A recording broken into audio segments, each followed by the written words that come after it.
లేకపోతే తర్వాత తీస్తే ఏమవుతుంది, సౌండ్ వస్తుంది, అరుస్తుంది, అంటే స్ట్రక్ అయిపోతుంది. అలాగే మీ కీళ్ళు కూడా.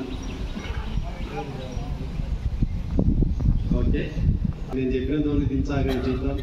మీ కెపాసిటీ ఏదో చూద్దాం. రోజు మీరు బాగా పనిచేసేవాళ్ళు కదా, నేను చెప్పినప్పుడు దించండి. ఇలా టైట్గా, ఎంత టైట్ కావాలంటే ఈ చెయ్యి అంతా టైట్ అయిపోతుంది. తలలో ఒత్తిడి తగ్గుతుంది, మీకు తెలుస్తలేదు ఈ ఎక్సర్సైజ్. చెయ్యి దించద్దు ఎవరు, అట్లే పిడికిని వేసి రౌండ్గా. చేతులు దించద్దు ఎవరు కూడా. ట్రై చేయండి చూద్దాం.